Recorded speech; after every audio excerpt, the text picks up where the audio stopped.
Sempre digo que non me gusta falar de Carl Jung porque ten así unha cousa como un pouco espiritual. E hoxe, aínda por riba na rede, está a xente aquí que se enerxía masculina, feminina e cousas raras vidas do Oriente, pero absolutamente mal expresadas, como se fose maxia, pero hoxe vou falar a conto deste comentario.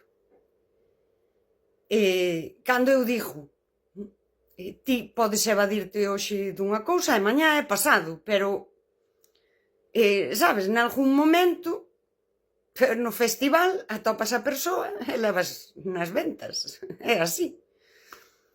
A túa verdade de onte dache hoxe nas ventas. Non sei, non é karma, non é vida. Vida real. Cando das, sobre todo, con persoas que son verdadeiras, transparentes e soberanas, que me gusta moito usar esta palabra. Carl Jung falaba da idea de integrar a sombra. Integrar a sombra sería así, agora non o teño moi fresco, pero vou non falar igual, porque cada tonterías que se falan, isto non vai ser unha tontería.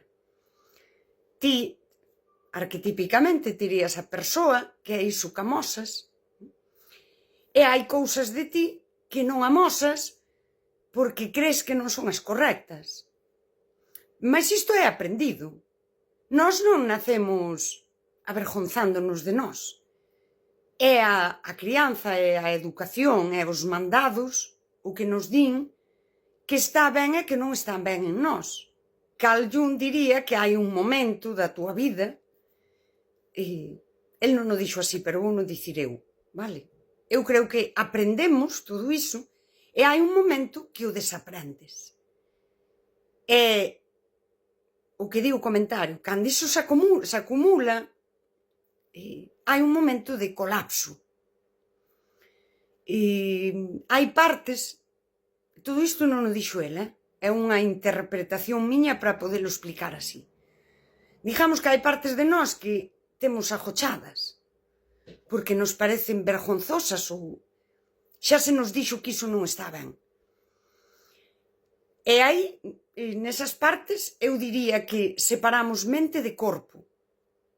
E aquí tamén para traer a neurociencia, porque ao fin el era psicólogo, non estaba falando de maxia nin nada do estilo.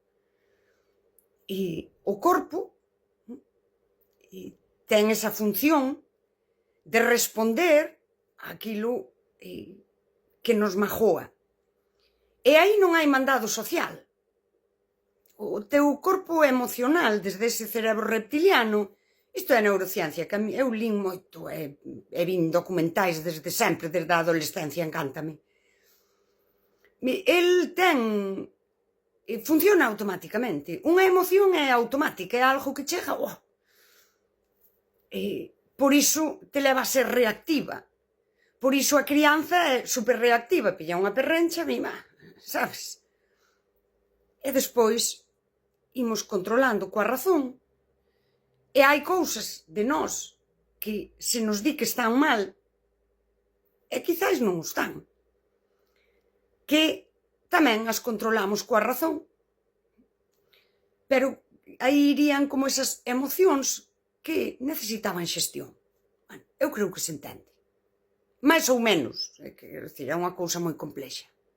Algún psicólogo yo lín así, o colapso da disociación. Hai un momento que colapsas, é como se ti creases a barreira entre todo aquilo que non xestionaches, valo metendo para atrás, é que o dio a palabra. Persoa evasiva, persoa evitativa, evita sentir, e vai non metendo aí detrás dun muro. E isto, cando está moi cheo, un día rebenta, estoupa. E o teu corpo ten que sentir todo iso de atrás. E isto non se pode evitar. Non o podes evitar. E as emocións, isto tamén yo oín hai pouco a un psicólogo destes de YouTube, dos de verdade, non coach de mala morte. E é como un depósito. E ti, por exemplo, pois, tes aí, imagínate, carraxe. Mira, isto tamén se explica moi ben desde as dinámicas patriarcais. A súa ex estaba loca. Moitas das súas ex estaban locas. As mulleres xa estamos adestradas para calar máis, soportar máis, ser máis dóciles. E daquela ti tes o teu depósito da carraxe e vas metendo esa carraxe. Cada vez que tal metes. E un día desborda. E resulta que a tipa comeza a ter unhas reaccións que non corresponden a di, a ver, se só ia ver o fútbol, sabes? E, bueno, un pifostio da hostia. Esa rapaza, esa moza que tiña, non estaba respondendo, a reacción non era ao fútbol, era unha reacción a un montón de cousas que el fixo e as que ela non foi respondendo. Por exemplo, por medo ao rexeitamento, ao abandono. É que desde o patriarcado e a ex loca explícase perfectamente isto. Sí? Di, estaba loca. Por calquera cousa poñíase, pero non era por calquera cousa. Era pola acumulación no tempo e pola acumulación de cousas que ela aínda seguía soportando porque se nos dixeron que é así.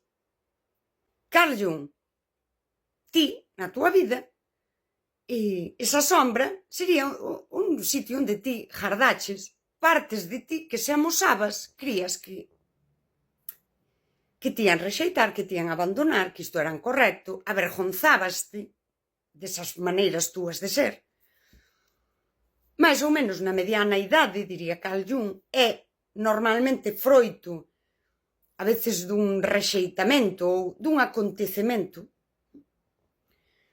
e ti empezarías a integrar iso nun proceso no que dis, mira, ata aquí cheguei, eu son todo isto e vou no xestionar.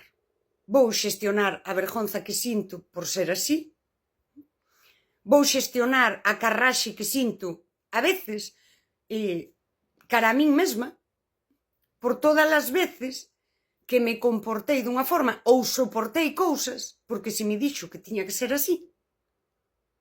Xestiónalo. É doloroso.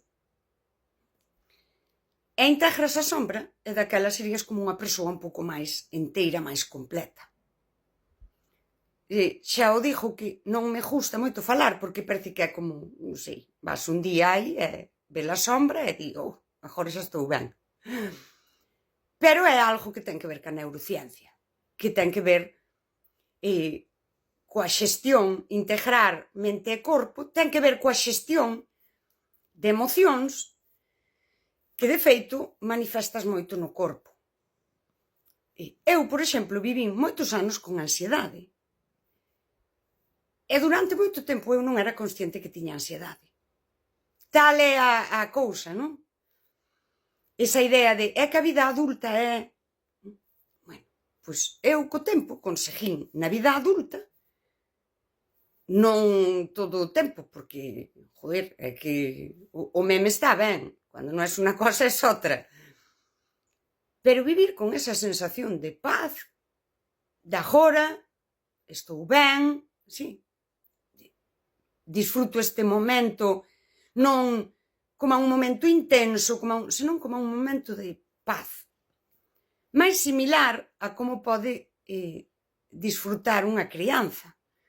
Sés, en Nadando na incerteza, describe isto, non?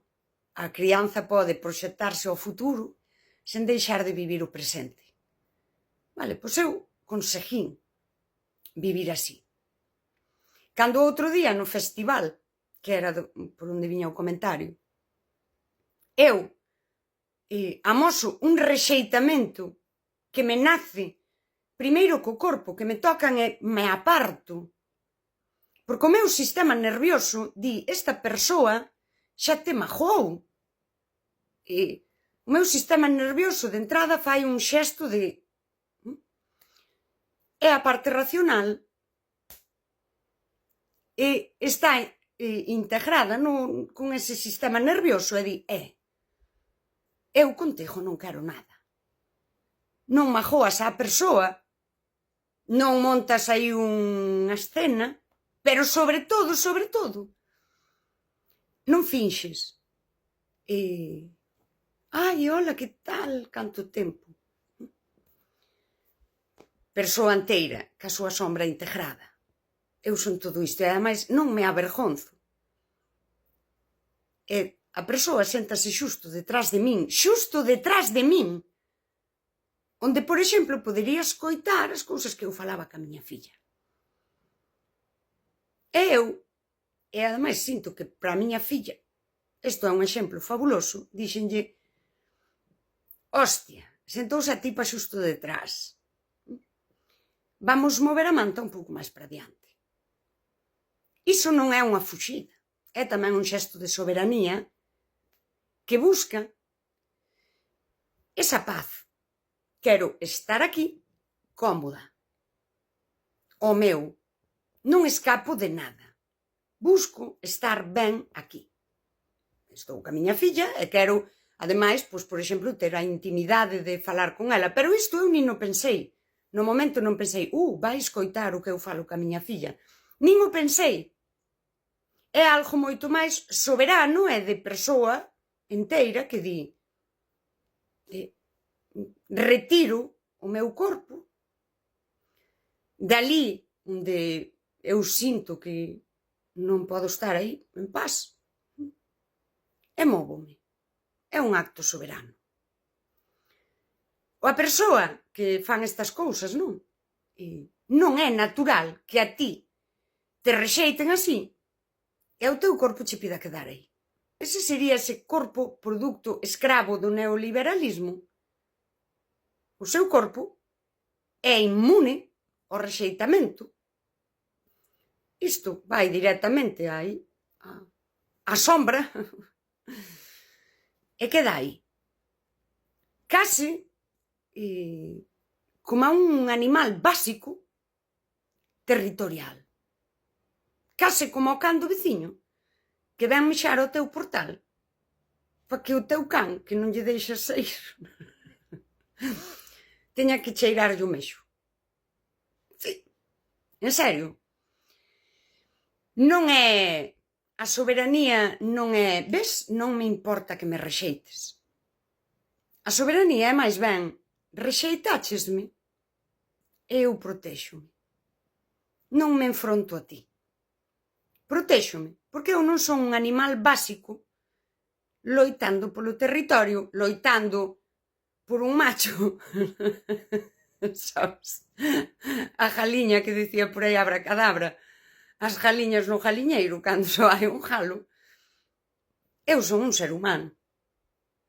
E teño unha parte racional, sí, que controla esa outra parte emocional. E das galiñas co galo.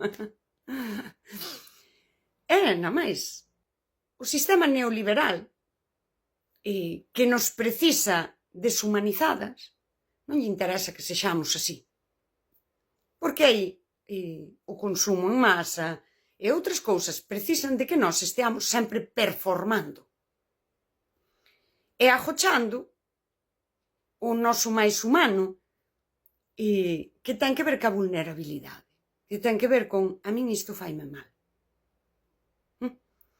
E como me fai mal, necesito priorizarme e xestionalo. Eu, neste proceso, houve un tempo que case non saín da casa. E que non ia, por exemplo, a este tipo de cousas onde sei que podo atopar xente que non me apetece.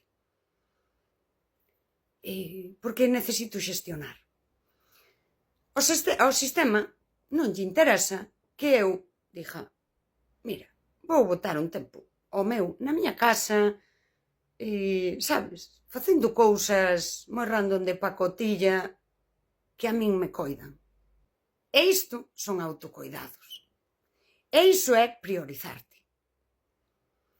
As persoas que se adaptan, next en todo, e mandan todo aí para detrás dese muro e siguen consumindo o vínculo e deixo a outro por sitio.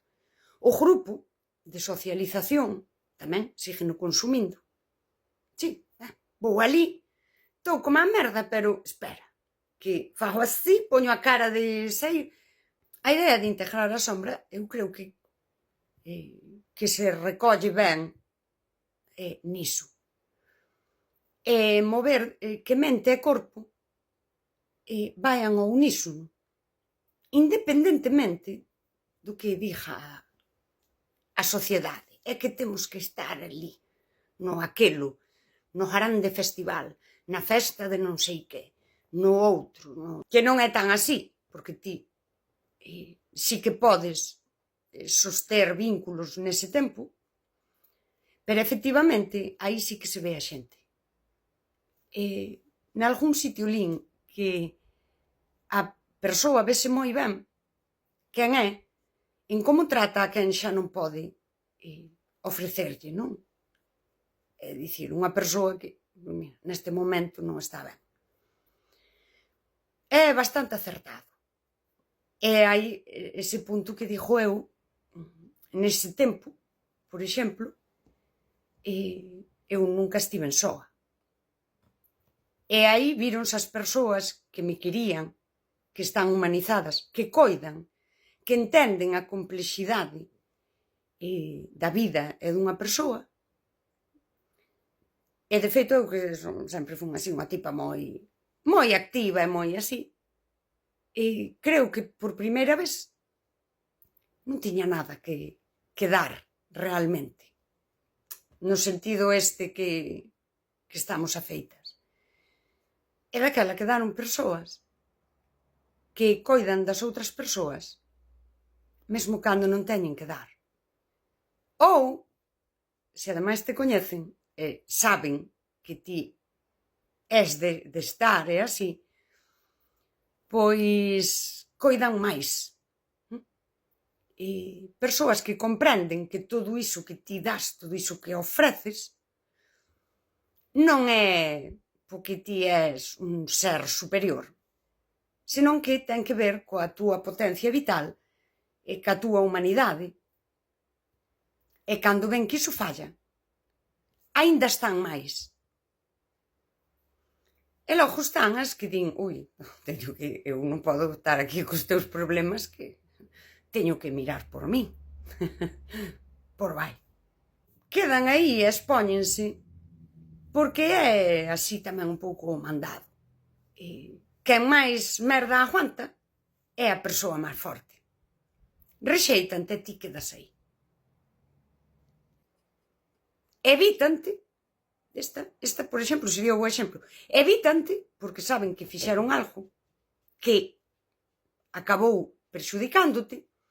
Esta en concreto, despois, ainda fixo outra merda a que eu xa nunca reaccionei, que me costou cartos, ademais, paguei e solucionei. É que xa non temos 15 anos, sabes? Daquela evítante. E a hora da verdade, cando ti, si, as rexeitas, explícitamente, quedan aí. Unha mente desconectada do seu corpo. Unha persoa que non é soberana. Un corpo producto, que é o que quere o neoliberalismo.